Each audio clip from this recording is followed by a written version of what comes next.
Hey everyone, welcome back to my channel. Today I'm going to show you guys how I install the Senegalese twist, and I'm also going to try to do a better job of showing you how I attach the braid, but we'll see how it goes.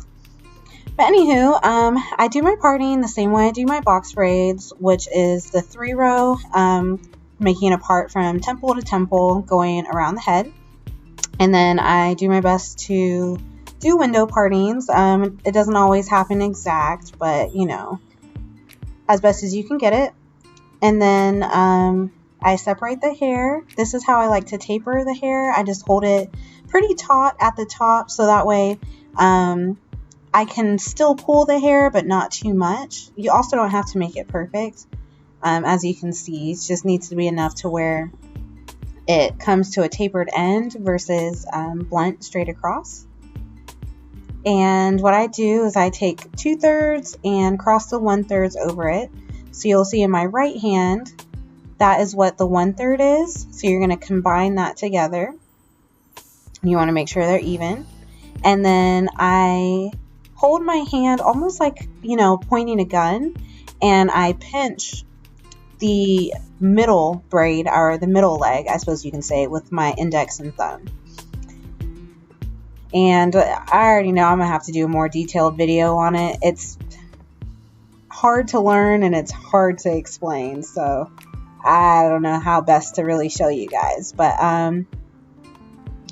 pretty much, yeah, you know, I give up. I'm not going to try to explain it. But I'm definitely going to work on a video for you guys.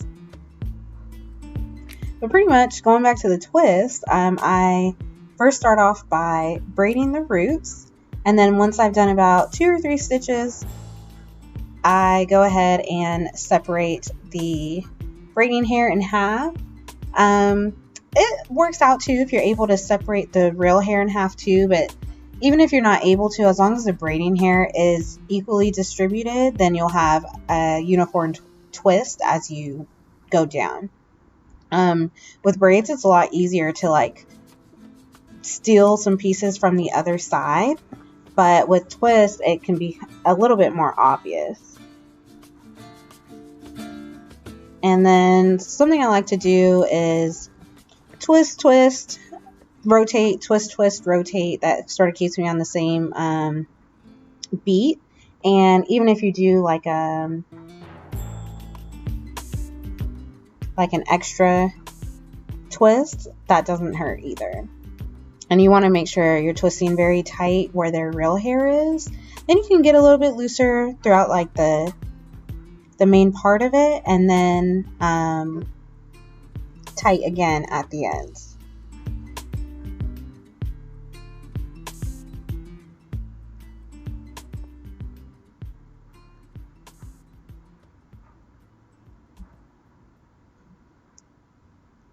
And then here you can see me do the same thing. Pretty much try to grip the top piece and the hanging leg. Hanging leg is ultimately going to go to the bottom. But you'll sort of, if you play around with it, you'll see where the braiding hair is supposed to line up with the real hair. Like I said, I'll do a more detailed video soon. I just hate editing, to be honest. That's why it takes me forever. So the main thing is that you want to twist to the right, but the twist that's in your right hand is going to go over to the left.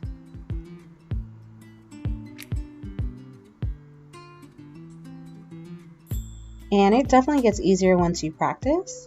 Something that I also do to help it from unraveling once you get to the end, I didn't picture this, but once you get to the end, burn the end a little bit, just a little bit, enough to where it seals it, but not too much to where the client can feel that it's like, you know, charred. And then you dip the ends as well, because sometimes what will happen is you'll dip them and then they'll start to unravel with like the heat. So by pre-sealing them, you can even use nail glue if you need to. It helps. But yeah, there you go. Quick, easy, simple. I will tag my braiding hair, so that way, or excuse me, the parting video. And yeah, that's pretty much it. If you have any questions or any video requests, be sure to leave a comment. Thanks for watching.